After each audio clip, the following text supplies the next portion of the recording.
Habis muscle, terbitlah solo. Coba absen di bawah. Siapa di sini yang suka hari Minggu?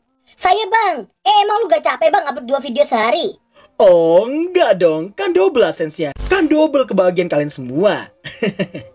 Sebelum kita mulai videonya, kayak biasanya guys.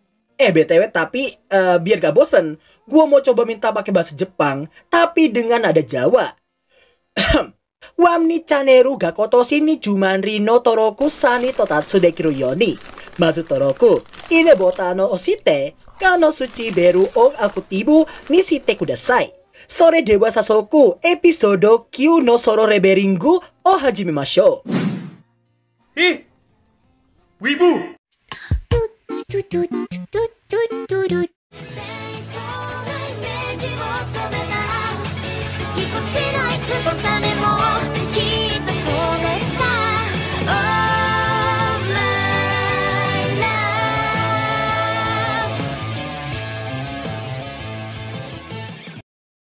Di episode sebelumnya, kita telah diperlihatkan para korban Dungeon Pepsodent yang di-invite buat join ke Red Dungeon Rank D.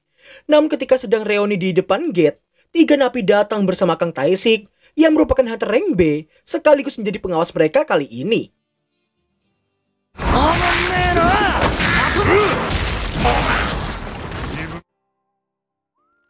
Setibanya mereka di dalam dungeon, Pasong pun terkejut karena para napi yang ternyata memiliki skill yang sangat hebat, hingga membuatnya sulit membedakan yang mana monster yang sebenarnya.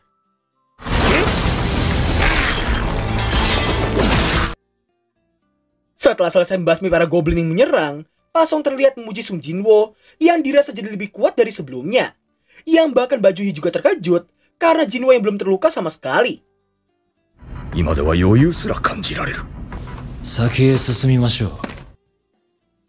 Di saat mereka yang melihat lorong bercabang 3 di depan mereka, Kang Taesik menyarankan supaya mereka membagi kelompok dan menyusuri jalan secara terpisah.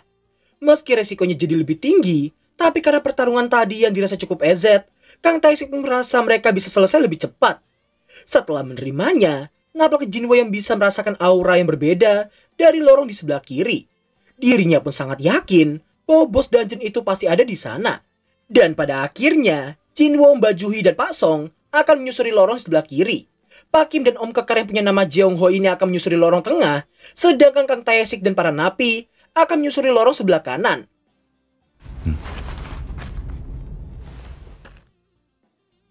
Scene berlanjut ke Pak Kim dan juga Om Jeong. Setelah mengalahkan beberapa goblin di sana, Pak Kim yang masih pada stereotip tentang kalau ada Jinwo, pasti dungeon itu adalah dungeon rank rendah. Sontak si Om Jeong pun merasa khawatir karena sebelumnya mereka juga berpikiran hal yang sama. Tersadar dengan hal itu, Pak Kim pun memutuskan untuk minta maaf pada Jinwo karena merasa malu berhadapan dengannya. Gimana enggak? Orang dewasa berprofesi sebagai hunter dan bahkan punya rank di atas anak muda sepertinya malah kabur tanpa memperdulikan nasibnya saat itu. Sementara itu, nampak Kang Taesik yang sedang mengawasi para napi yang sedang bersenang-senang membantai para goblin. Nah, di saat mereka yang merasa masih belum puas membunuh, Kang Taesik menanyakan apakah mereka juga akan membunuh manusia dengan cara yang sama seperti mereka membunuh para monster. Sontak dengan lantangnya mereka menjawab, manusia dan monster itu nggak ada bedanya. Mendengar hal itu, Kang Taesik pun teringat dengan pertemuannya dengan seorang pria tua yang kita lihat di episode 8 lalu.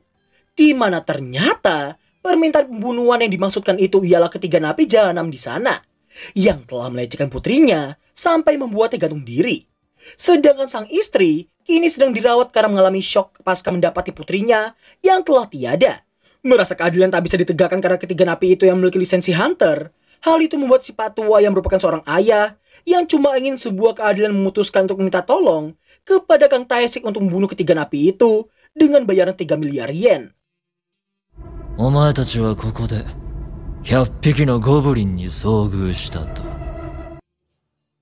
Di saat yang hampir bersamaan, jalan lorong tengah yang ternyata nembus ke lorong kanan pun membuat Pak Kim dan juga Om Jeong akan segera mengalami nasib yang sangat naas karena mereka berdua melihat secara langsung pembantaian yang dilakukan oleh Kang Taesik terhadap para napi di sana. Di lain sisi, di tengah si Jinwo yang berharap supaya Kang Taesik telah melupakannya, namun secara tiba-tiba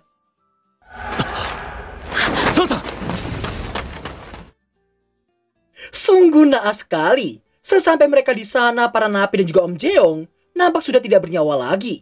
Sedangkan Pak Kim terlihat sedang sekarat dan membuat Jinwo memaksa Mbak Juhi yang lagi membeban kayak biasanya untuk menyembuhkan Pak Kim.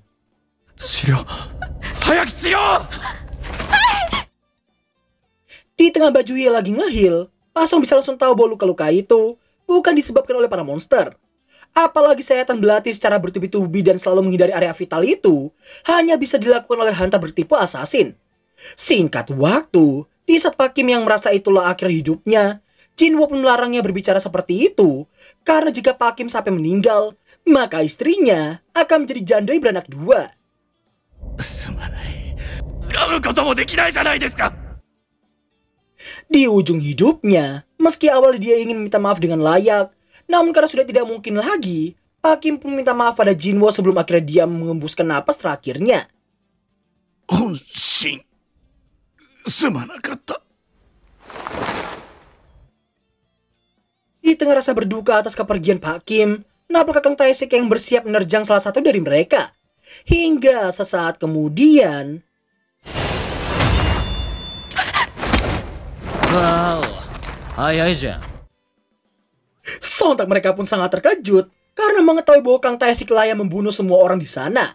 Di saat Pak Songi masih memperingatinya mengatasnamakan Guild Hunter, Kang Taesik menyelak ucapannya dengan memberitahukan skenario yang bagus untuk semua hal yang akan terjadi setelah ini. Di mana si psikopat yang satu ini ingin membuat skenario di mana para napi akan membunuh rombongannya Pak Song dan berusaha membunuh Kang Taesik yang sedang melawan monster. Namun karena perbedaan kemampuan, alhasil hanya dirinya seoranglah yang akan selamat nantinya. Melihat Jinwo yang emosi, Pak Song pun memintanya untuk menyerahkan Kang Taesik padanya. Setelah minjam pedangnya Pak Kim, Pak Song minta Mbak Juhi untuk memberikan buff penguatan fisik padanya.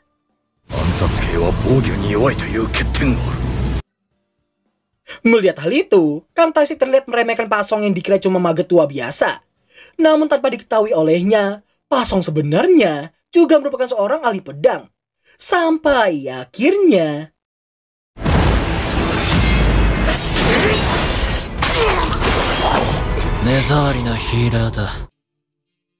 Kombinasi yang cukup balance antara Pak Song yang menerjang si psikopat ini, sedangkan Mbak Juhi memberikan heal setiap Pak Song terluka. Merasa terganggu dengan heal itu, sontak Kang Taesik berniat membunuh Mbak Juhi terlebih dahulu. Namun sayangnya...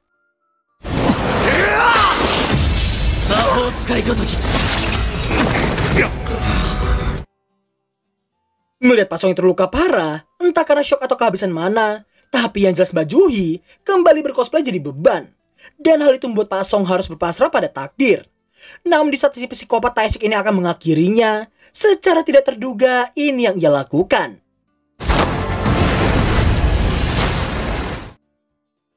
Sungguh sayang sekali, meski jaraknya sudah sangat dekat dan taktiknya sudah sangat bagus, namun serangan Pak Song tak cukup kuat dan tidak cukup cepat untuk menangani speed dan juga endurance Kang Taesik yang merupakan hunter assassin rank B.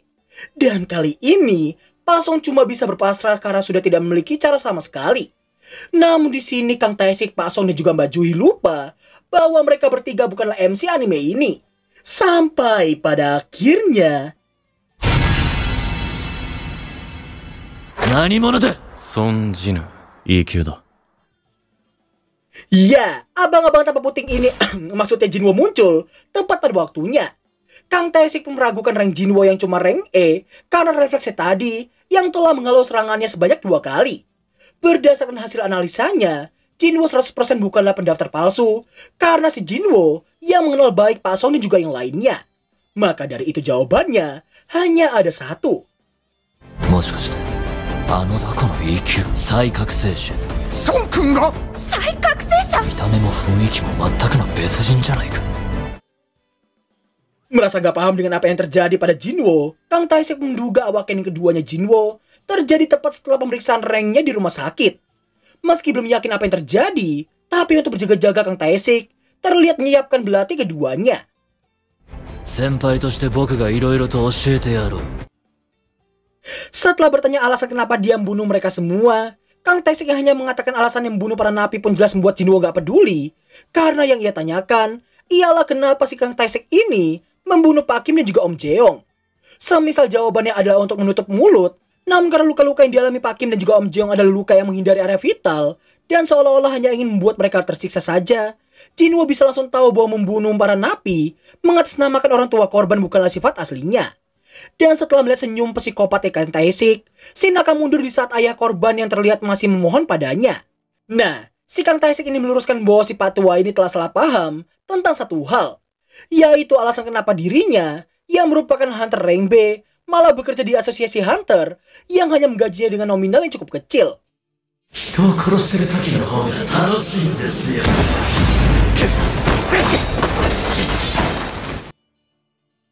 Melihat Jinwo yang bisa mengimbangi kecepatan dan kekuatan si Kang Tae-sik, sontak hal itu membuat Pak Song dan juga Mbak Juhi sangat terkejut karena Sung Jinwo yang sekarang ini sudah bukan Jinwo yang mereka kenal lagi.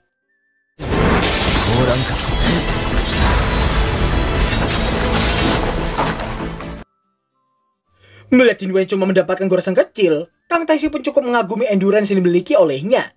Jinwo lalu meminta si Kang Tae-sik ini untuk menekan hawa membunuhnya, akan tetapi karena sudah terlambat, pada akhirnya sistem memberinya quest untuk membunuhnya. Dan ronde kedua pun akhirnya dimulai.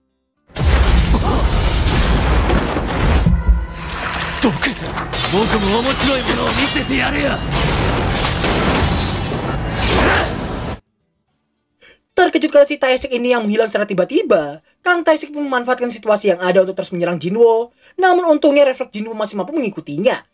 Kang Tae-sik pun memberitahukan bahwa skill kamuflase seperti itu hanya dimiliki oleh segelintir hunter bertipe assassin sepertinya. Dan tentunya nggak ada satupun orang yang mengetahui bahwa dirinya memiliki skill tersebut.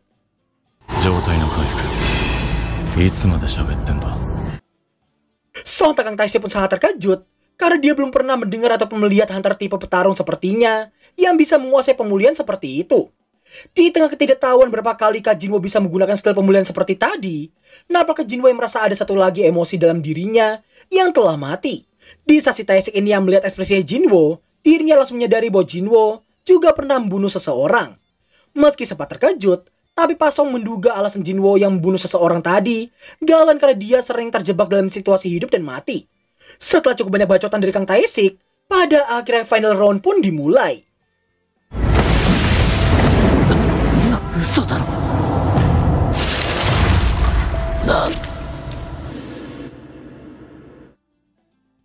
Di saat terakhir Kang Tae-sik memberitahukan bahwa Jinwo dan juga dirinya itu sama-sama telah menjadi sebuah mesin pembunuh.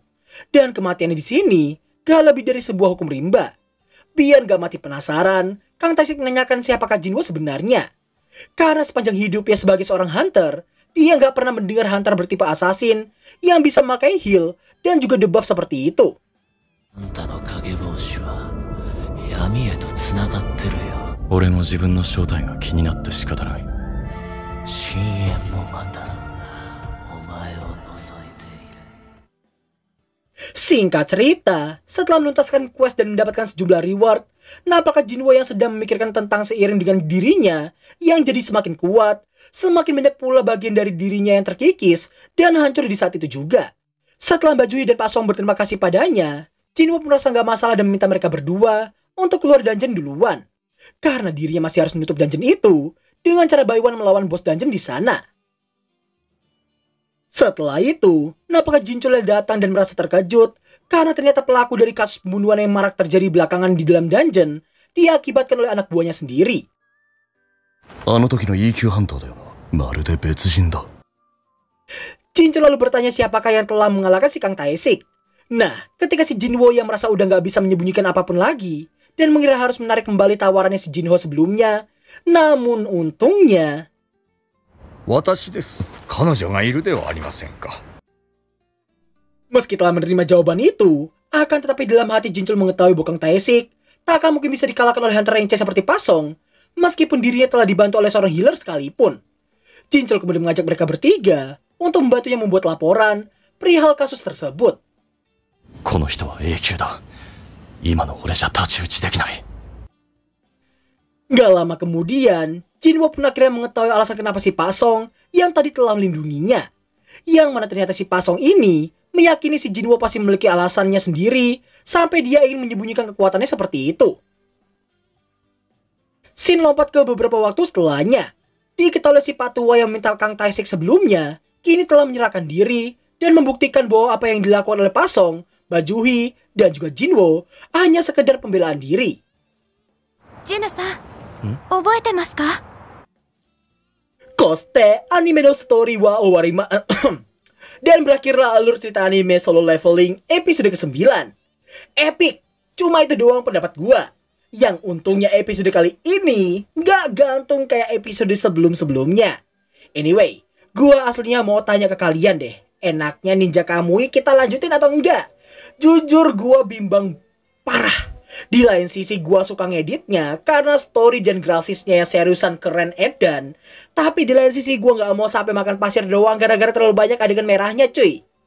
Pokoknya lu harus upload. Jangan sampai gua ngerosting lu ya Cil. Intinya, gua masih berdilema dengan para dewan yang ada di dalam pikiran gua. Semisal ternyata gua upload entah besok atau lusa, itu artinya gua udah main aman.